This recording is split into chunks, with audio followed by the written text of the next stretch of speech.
Atenção, atenção, uma multidão armada invadiu, quebrou tudo, caos, destruição. Eles querem a renúncia do presidente. Eu vou trazer aqui todos os detalhes e destaques dessa notícia que abalou a política agora neste exato momento.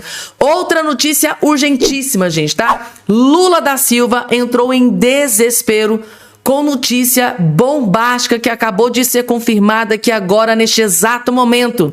Essa notícia acabou de ser confirmada aqui na CNN, mas temos também a Malu Gaspar, que acaba de confirmar uma tragédia, uma notícia trágica para Luiz Inácio Lula da Silva, gente, tá? A própria Malu Gaspar, do jornal O Globo, acaba de confirmar a pior notícia para Luiz Inácio Lula da Silva. E o clima, gente, é de desespero, é de pânico dentro do Palácio do Planalto, dentro do governo Lula. E é claro que eu vou trazer também essa informação nos mínimos detalhes.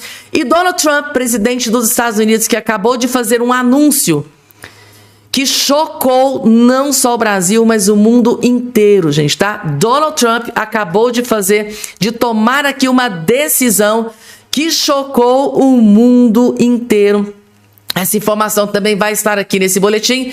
E por fim, gente, tá? Pânico e desespero dentro do STF também.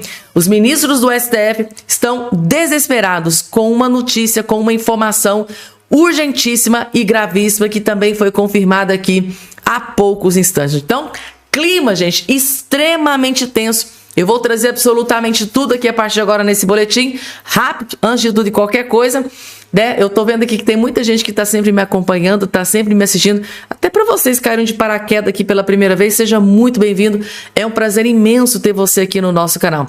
Mas assim, eu tô vendo que tem muita gente que tá sempre me acompanhando, tá sempre me assistindo. Até hoje não faz parte aqui da nossa família. E aqui o nosso lema é o seguinte: cidadão bem informado jamais será escravizado. Todos os dias, 24 horas, tem notícia atualizadíssima aqui nesse canal para todos vocês. E é sempre notícia de altíssima qualidade que eu separo e trago para vocês aqui. Então já é um motivo mais do que suficiente, né? Então não perde tempo, já se inscreve aqui embaixo no canal, ativa o sininho das notificações e compartilhe o vídeo o máximo possível que vocês puderem. A notícia é terrível para o Lula da Silva. Poder Data, nova pesquisa, 48% culpam governo Lula pelo fracasso, pelo caso Master, 32% Bolsonaro. A coisa realmente ficou feia para o Lula. Vejam só, pesquisa Poder Data divulgada nesta segunda mostra que entre os brasileiros que afirmam ter tomado conhecimento do caso Master, 48%, ou seja, quase 50%, atribuem ao governo Lula da Silva a responsabilidade por ter permitido as irregularidades relacionadas ao episódio. 32% responsabilizam Bolsonaro. Lembrando que quando o escândalo explodiu, não era o Bolsonaro que estava na presidência, tá, gente, tá? Então tá aí, gente, tá? E a informação que a gente tem de bastidor é que o Lula não gostou dessa pesquisa, viu? Lula ficou revoltado, furioso com essa pesquisa que foi divulgada. Que praticamente 50%, ó, tá aqui, ó. Quase 50% dos brasileiros responsabilizam Lula por irregularidades do escândalo do caso Master, gente, tá? E além dessa informação aqui, divulgada pela CNN, tem também a Malu Gaspar, que também trouxe mais uma notícia terrível para o Lula. Vejam só, Malu Gaspar detonando o Lula dentro da Globo News. É um videozinho curtinho, gente, mas que vai valer a pena cada segundo da sua atenção. Vejam o que a Malu Gaspar fez com o Lula aqui dentro da Globo News. Da segurança pública, a esquerda não faz uma proposta que pare de pé. Né? O Lula anunciou uma medida que não falava nem em polícia, e era um programa sobre segurança. O que o presidente Lula quer para a segurança pública, né? Quando você pergunta para o presidente Lula qual é a sua proposta para a segurança pública, é o 4º mandato do presidente Lula. Qual é a proposta? Depois de governar o Brasil 3 vezes, o que é que o presidente Lula vai fazer no 4º mandato para resolver esse problema? Se é que vai fazer alguma coisa. Quando se pergunta, o que ele diz? Não, a PEC da segurança pública. Ok, é boa a PEC da segurança pública, mas acabou?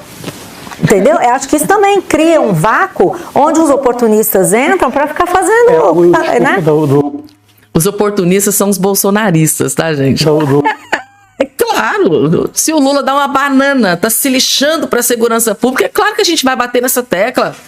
É uma das teclas que tem potencial para derrubar e destruir o Lula. É claro que a oposição vai martelar, vai bater nessa tecla, que o Lula nunca se preocupou com a segurança pública do Brasil, nunca se preocupou em combater o crime organizado no Brasil. E é fácil provar isso, gente. É tão simples provar isso.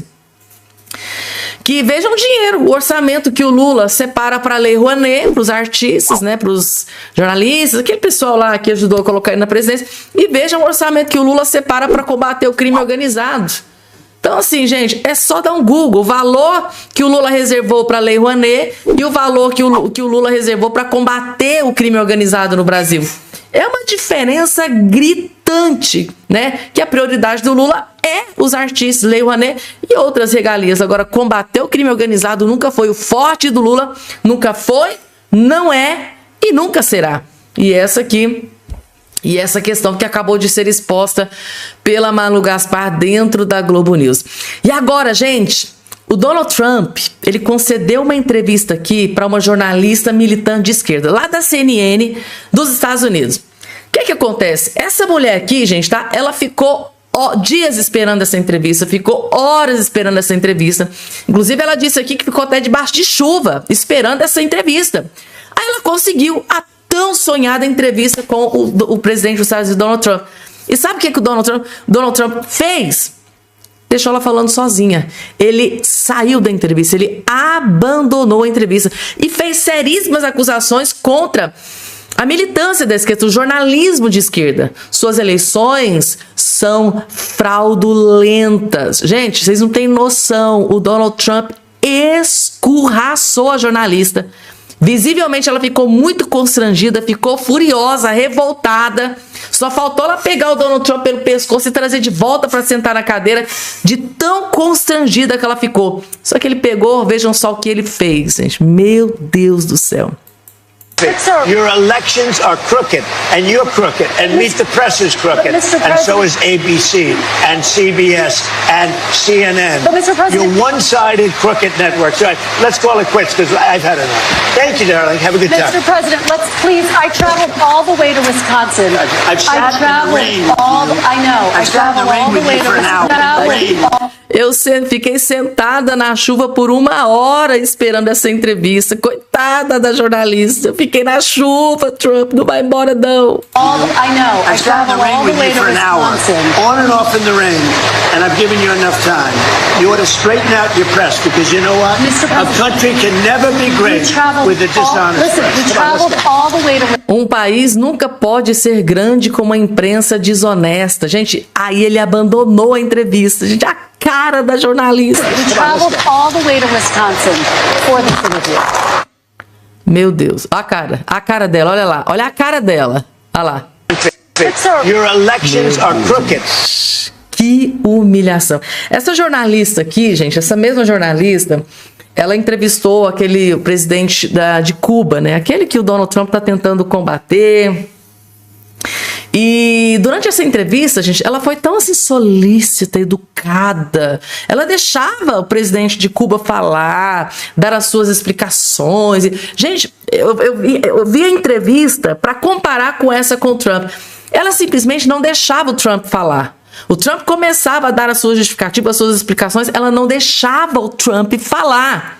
Não vou colocar aqui a entrevista inteira para o vídeo não ficar muito longo, mas ela simplesmente a todo momento interrompia o Donald Trump. O Donald Trump começava a falar, ela falava junto. Então, assim, nitidamente, ela estava tentando desestabilizar o Trump. Só que ele, cara, saiu por cima, foi lá, jogou um monte de coisas na cara da jornalista de esquerda e simplesmente abandonou a entrevista e foi embora. E ele foi embora mesmo, ele não voltou. Meu Deus do céu.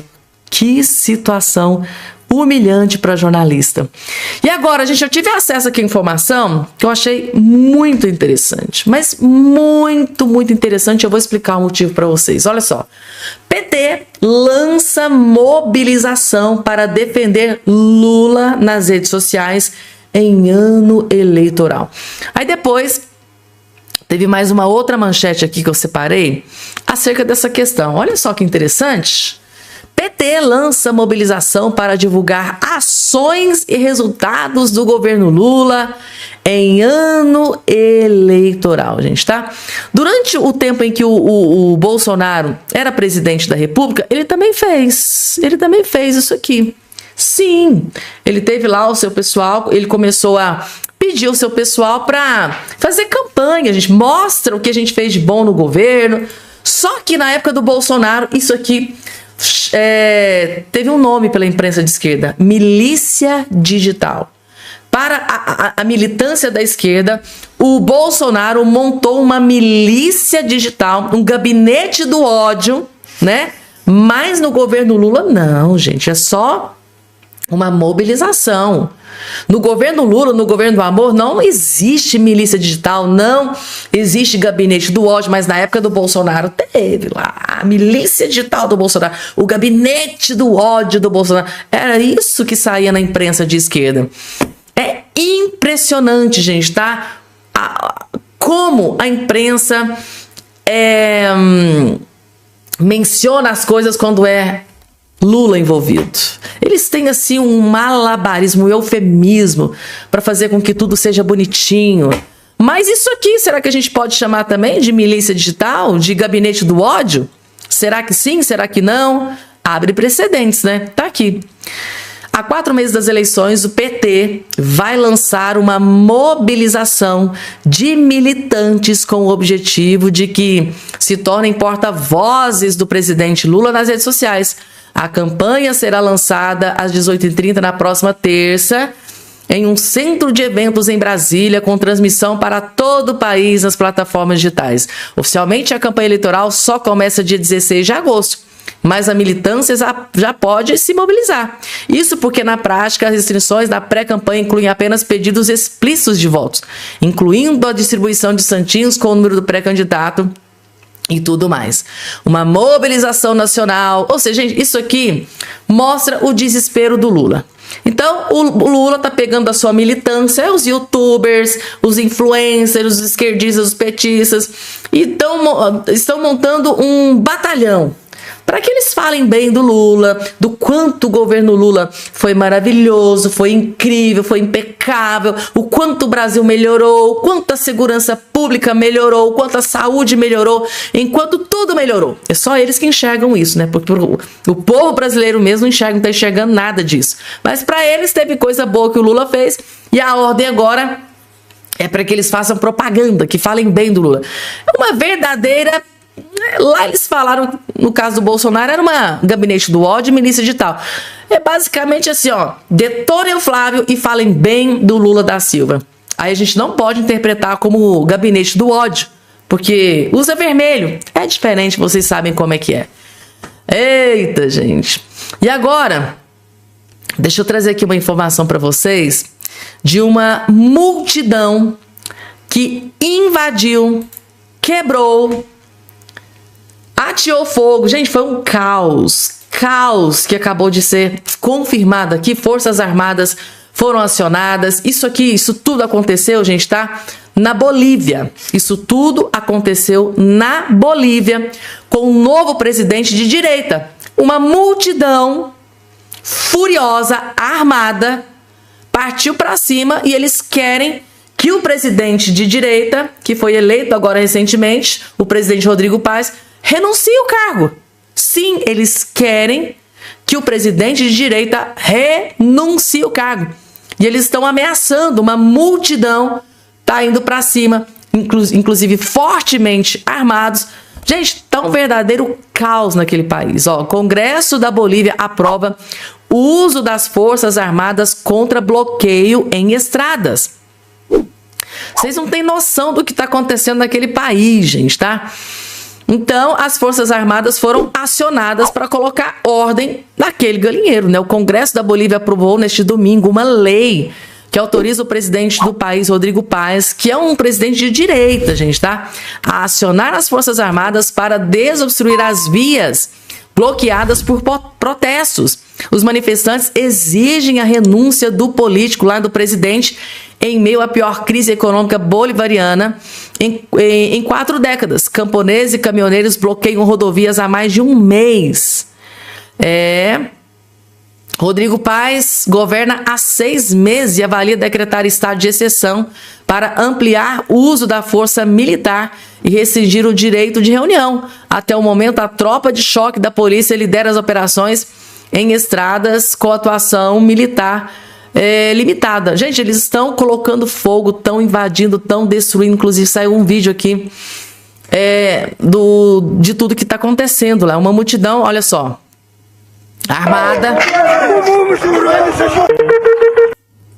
que estão exigindo, saindo para as ruas, estão saindo para as ruas exigindo a renúncia do presidente. Daqui. Esse vídeo aqui rodou amplamente nas redes sociais porque eles estão pedindo a renúncia. O país está passando por uma crise, sim, mas não é de agora, é de longa data, né, gente? A Bolívia está passando por uma crise de longa data. Agora que o presidente de direita entrou, eu acho que eles queriam, assim, um milagre, né? Gente, demora para colocar as coisas nos eixos, né? E eles estão, essa multidão armada, estão pedindo aí a renúncia do presidente da Bolívia, Rodrigo Paz, que teve que acionar as Forças Armadas para controlar toda a situação. Rony Gabriel acabou de soltar uma bomba que está sendo preparada contra Luiz Inácio Lula da Silva. E o desespero, gente, tomou conta geral no Palácio do Planalto, dos ministros do Lula, no PT, na esquerdalhada, todo mundo desesperado. Veja uma bomba contra o Lula. Vocês vão entender. E essa bomba está prestes a explodir. Acho que vai explodir antes do que a gente imagina. Vocês vão entender, assistam. O sistema está fazendo de tudo para descartar Lula. Esse vídeo vai fazer você entender um lado da engrenagem política e de quem realmente comanda esse país que ninguém nunca te contou. Então pega a pipoca, segue o Rony, que eu vou te contar tudo. Você há poucos dias deve ter visto um vídeo que eu falei sobre o PCC e quem eles realmente são. Nesse vídeo eu vou falar sobre o lado político disso tudo, o lado que ninguém te conta e como você acaba sendo afetado por isso, principalmente durante uma eleição. Por onde nós vamos começar? Lula. Esse mesmo. Durante os governos Lula, absolutamente todos os seus governos, muito embora o Lula diga que defende os pobres e trabalha pelos pobres, as pessoas que mais lucraram foram os bancos. Isso hoje em dia não é novidade para ninguém. Pra vocês terem uma ideia, só com a entrada do Lula, os bancos lucraram mais de 550%, e assim é sucessivamente, governo Lula após governo Lula. Existe um fenômeno que acontece após um certo período de governos do PT.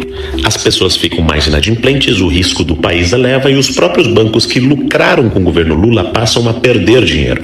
E talvez aí um dos grandes motivos, por exemplo, do impeachment da Dilma, ou da retirada do Lula do poder, ou o desgaste que o Lula vem sofrendo dia após dia nesse atual governo. E esse detalhe é muito importante, porque os bancos, a Faria Lima, os especuladores financeiros sempre se preocupam muito com quem vai ser o presidente. Se ele de fato vai ter responsabilidade fiscal, os bancos vão continuar tendo lucro, mas de uma forma mais saudável, por assim dizer. E aí que vem o pulo do gato. Porque se o Lula está prejudicando nesse momento a saúde financeira do Brasil e a Faria Lima, os bancos, entenderam que ele precisa sair de qualquer jeito, o natural seria eles apoiarem o Flávio, que é o candidato mais viável, correto? Bom, gente, não é bem assim, porque tem muitas nuances no meio disso. E talvez a pior dela, o que mais faz o mercado financeiro resistir a apoiar o Flávio, foi o seguinte: Donald Trump.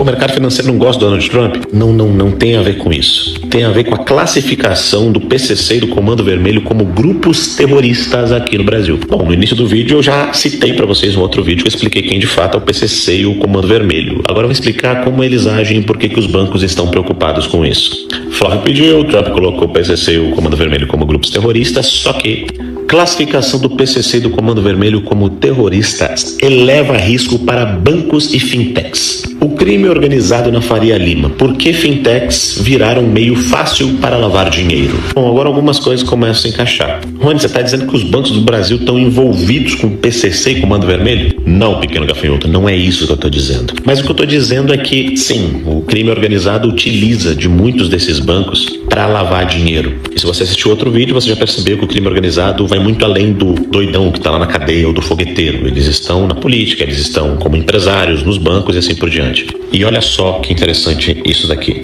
Com prejuízo de até 1,5 trilhão aos cofres públicos, crime é um imposto oculto na economia brasileira. Se o PIB do Brasil é entre 11 e 12 trilhões, 1,5 trilhão significa 10% do PIB. Basicamente, 10% de tudo o que acontece no Brasil passa pelo crime organizado. Qual que é o medo dos bancos no meio de tudo isso? É muito simples. Mudança de status do PCC e Comando Vermelho leva empresas a vasculharem conexões para evitar punições dos Estados Unidos. Por isso significa basicamente que empresas brasileiras, bancos, qualquer um que tiver algum tipo de ligação com PCC e Comando Vermelho vai sofrer punições e restrições dos Estados Unidos, inclusive para movimentar o seu dinheiro através do sistema SWIFT, que é o sistema norte-americano. Então, se o ponto mais alto do sistema brasileiro, que é a galera que tem a grana, entende que o Lula não é mais saudável para o Brasil para eles ganharem dinheiro e que o Flávio prejudica por defender que Comando Vermelho e PCC têm que ser considerados grupos terroristas, e aí eles se sentem desesperados, eles têm que rever todas as empresas, porque muitos deles fecham os olhos, muitos sabem que isso existe nos seus bancos e muitas das empresas que estão inclusive na Bolsa de Valores são empresas de fachada do PCC e do Comando Vermelho, porque, por exemplo, o combustível supera e vira uma das maiores fontes de renda do crime organizado. Sim, não se iludam, o tráfico de droga não é mais a principal renda, é combustível, cigarro e outras coisas. O crime organizado está em muitos lugares. E para lavar esse dinheiro, ele usa bancos. Isso não significa necessariamente que os bancos estão envolvidos, mas é um fato. Os bancos são utilizados para lavagem de dinheiro. Por isso, o Flávio acaba se tornando um certo problema. Aí você vê notícias como essa daqui. Fundo REAG recebeu 1 bilhão de empresas ligadas à lavagem de dinheiro do PCC. Isso aqui tem a ver com a investigação que liga o Fabiano Zettel, a galera do Vorcaro e assim por diante. Senhores, pois é. Classificar PCC e Comando Vermelho como grupo terroristas ferra também com o próprio Vorcaro e vários outros bancos do Brasil. Inclusive, essa relação do banco REAG tem a ver também com o Refit. Essa história da operação do Refit eu vou deixar para um outro momento para contar para vocês. No momento certo, na hora que todo mundo acreditar que tem um herói, um grande nome, um novo nome, vocês vão descobrir coisas bem interessantes. Mas continuando, mercado financeiro, os grandes bancos estão chateados com Flávio Bolsonaro por essa classificação do Trump do PCC e Comando Vermelho. A mais alta cúpula do sistema está correndo atrás para vasculhar conexões para evitar punições dos Estados Unidos. E eles não estão tendo muito lucro porque o Lula já deu lucro demais para ele, mas agora precisam de responsabilidade fiscal porque senão os próprios bancos quebram. E aí vocês veem umas notícias mais interessantes ainda. Porque primeiro, quem contrata pesquisas muitas vezes são esses bancos. E eles não querem saber de onde vem a lucratividade, se vem do PCC, se vem do Comando Vermelho, se vem de você e pagando juros absurdos. Não querem saber. Eles querem ter lucro e beleza, tu que te lasque. Mas aí, não darei minha opinião sobre as próximas notícias, mas vou mostrar apenas para vocês terem uma noção do que tá rolando. Sim, eu sei que eu vou apanhar de um monte de molequinho com foto de anime agora, mas eu tô aqui para mostrar minhas análises, né? O meu trabalho. Vamos lá. Mercado fecha portas para Flávio e flerta com Renan Santos e torce por outsider. Essa é a primeira notícia. Vamos para a próxima? 3 de junho. Renan Santos se aproxima da Faria Lima. Duas notícias que surgem logo depois das seguintes falas. O ministro da Defesa do Lula diz o seguinte: dos nossos bandidos cuidamos nós, diz Múcio sobre decisão dos Estados Unidos. Só que a Faria Lima e os banqueiros não querem mais o Lula. Isso eu acho que eu já deixei claro para vocês. Diz o tal do outsider: americano nenhum vai matar nossos bandidos, diz Renan Santos. O mesmo discurso, um discurso que agrada a Faria Lima, estou explicando aqui o porquê, coloca ele no radar dessa galera. Muito interessante essa notícia. Depois dele se aproximar da Faria Lima, o que será que rolou? PSDB e missão negociam aliança em São Paulo, presidência é discutida. É muita coisa que precisa de explicação. Avanço dessa negociação depende de fatores importantes, como a retirada da pré-candidatura do deputado federal Kim Kataguiri missão ao comando do Estado, e também seria necessário que o PSDB deixasse de lançar um nome próprio à presidência, apesar de atualmente considerar Aécio Neves para a disputa à presidência e apoiar o Renan Santos. Gente, O sistema, mais alta cúpula do sistema, não quer mais um presidente que já deu muito lucro, mas hoje não está dando mais. Também não quer um cara que considere o PCC e Comando Vermelho como grupo terrorista. Afinal de contas, eles representam 10% do PIB do Brasil. Esse dinheiro passa por bancos. Sabia? Aí do nada surgem umas notícias engraçadas, meio malucas dessas aqui. Pois é. Pode me xingar, pode falar o que for. Eu sei que vai vir um monte de moleque do MBL aí me xingar pra eu estar mostrando isso. E eu não mostrei nada mais do que aquilo que está nas notícias. Nada mais do que já está na imprensa. Só tô ligando os pontos. E assim, vocês podem falar o que for, podem bater em mim, mas eu ainda prefiro o cara que quer classificar PCC e Comando Vermelho como grupo terrorista. Porque os filhotinhos do sistema a gente já tá cansado. Do PT comunista lulista a gente já tá cansado. E esse é o grande ponto. Agora, se ninguém tem cara de vir aqui mandar a real pra vocês sobre o que de fato está acontecendo, vocês nunca saberiam disso. Vocês nunca iam ligar esses pontos. Agora, quando vocês veem pesquisas eleitorais que são pagas por esses grandes bancos, vocês acreditam mesmo que depois de classificar PCC e Comando Vermelho como grupos terroristas, graças ao Flávio, ele não subiu 3, 4 pontos nas pesquisas? Aí você vai ver algumas pesquisas mais independentes, o Flávio lá na frente. Outras pesquisas dessas que são contratadas, o Flávio atrás do Lula. E não é porque eles querem o Lula.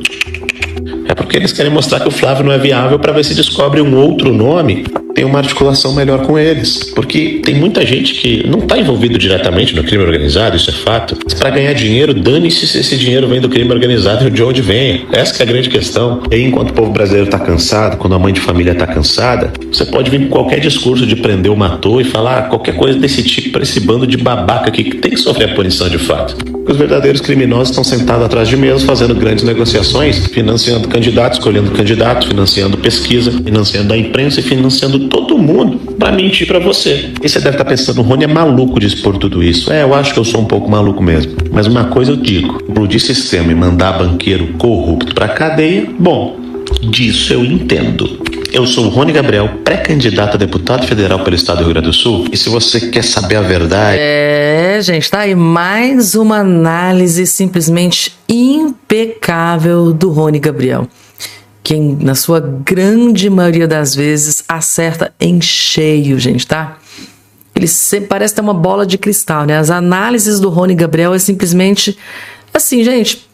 Pode escrever que lá na frente acaba acontecendo. E aí, gente, é o desespero, né? É o desespero, gente, tá? Coloque aqui embaixo a opinião de vocês. Vocês gostaram aqui do posicionamento e dessa nova análise do Rony Gabriel? Coloca aqui embaixo, gente, tá? A opinião de todos vocês. E agora, gente, tá? Malu Gaspar revela detalhes de novo contrato encontrado, né, de Daniel Vorcaro com o escritório da esposa de Moraes. Ou seja, Malu Gaspar acaba de destrinchar, tintim por tintim, novo escândalo envolvendo Alexandre de Moraes, Daniel Vorcaro e o escritório da esposa do ministro Moraes. O que não te contaram, a Malu Gaspar descobriu e vai te contar tudo, gente, tá? Novo escândalo contra Alexandre de Moraes e um novo contrato. Um novo contrato. Ela revela tudo. Vejam só. Fazer uma conta de chegada da impressão. Ele pegou, o que vocês sabem? Vocês sabem do Ciro, sabem do Flávio, sabem disso aqui? Então eu vou contar. Inclusive eu contei também na semana passada sobre um novo contrato do Alexandre de Moraes, em que ele diz que havia esse contrato, que o contrato não foi assinado, o contrato da mulher do Alexandre de Moraes, do escritório, e que esse foi por uma outra empresa, esse contrato começou a ser feito no momento em que a Márcia começou a enfrentar crises, e que ele fez um novo contrato de 50 milhões de reais, que seria pago por uma outra empresa do sistema, do ecossistema Vorcaro, e que teria a ver com o fato de que, olha, ele queria tanto vender o banco e tanto que a tese não era furada, né, porque tem essa suspeita que ele não ia vender nada, que ele ia fugir. E que tanto que essa tese não era furada, que ele fez esse novo contrato que acabou não sendo assinado. Por que ele fez essa versão? Não é porque ele quis, é porque ele soube que foi apreendido esse material numa das operações que foram feitas sobre o banco, nos celulares dele e tal. Então ele fica tentando encontrar o ponto em que ele vai chegar junto, é conta de chegada da PF e da PGR, sabe? E isso não dá, porque ele não sabe o que eles têm, né? Ele pode até ter acesso ao próprio celular e tal, mas a essa altura as coisas já foram evoluindo, você já teve a operação sobre o Daniel Monteiro, que é um personagem central no sistema de pagamentos que o Vocaro montou. Então, é uma tarefa completamente impossível, que só se justifica por isso que você está falando, pelo fato de que ele certamente está esperando que alguém venha socorrê-lo, né? Uma pessoa que está presa do jeito que ele ficou presa, que tem o pai preso, que tem o sobrinho, o primo preso, todos os bens bloqueados, mesmo ele tendo bens fora, tá difícil para ele movimentar.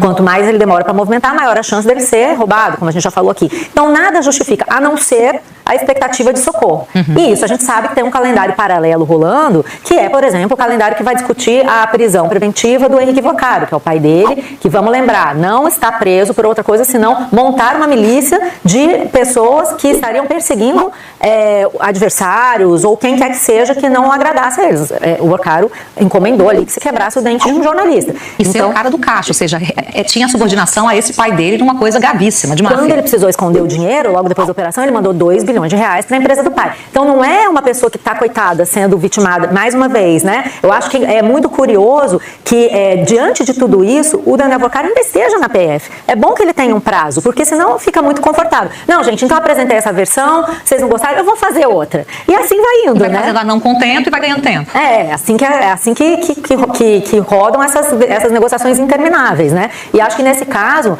o interesse em delatar, ele tem que ser explícito, ele tem que ficar, você tem interesse em delatar, então você tem que contar a lei, é simplesmente isso. E o curioso também, Camila, só para dar um bastidor, que eu acho que o Valdo também tem, assim que essa proposta foi apresentada, advogados, pessoas próximas do Vocaro diziam, olha, não, agora vai, porque ele reformulou, ele ampliou, ele aprofundou, e eu ouvi isso, ele virou a chave. Bom, pelo que a gente está ouvindo de retorno, nem tanto assim, né? A chave não virou, deu jeito que ele está achando que ele fez, assim, novamente subestimando os investigadores e, acredito eu, pensando num socorro. Só para fechar essa coisa do Henrique Vocaro que eu deixei solta a ideia, está em discussão se a prisão preventiva dele vai ser confirmada ou não. O ministro Gilmar Mendes, que já andou falando que quer ver se houve alguma coisa, algum abuso praticado contra o pobre do Henrique Vocaro, ele vai decidir se ele vai ser contra ou a favor dessa prisão, e aí a votação continua. Esse pode ser um sinal que o Daniel Vocaro está esperando, assim como lá atrás, né? Já houve esses outros momentos de confirmação de prisão, que ele fica ali esperando, aí ele vê que não vai, ele avança um pouquinho mais na delação. Mas eu acho que isso tem que ter limite mesmo. Fez bem o ministro André Mendonça de colocar um prazo, porque senão nós vamos ficar assim, né? Delator premium. Ele tem acesso VIP, área VIP, e fica lá falando, enrolando todo mundo, aí não dá, né? Tá certo? Gente, Malu Gaspar, revelou absolutamente tudo sobre um novo contrato de 50 milhões que explodiu aí na imprensa, né, gente? Então, além do contrato de 129 milhões, ainda teve um outro contrato aí de 50 milhões. Quando ali as notícias, né, os escândalos começaram a ser revelados envolvendo o Banco Master, gente. Ou seja, nessa situação estava caótica para o ministro Moraes, piorou drasticamente.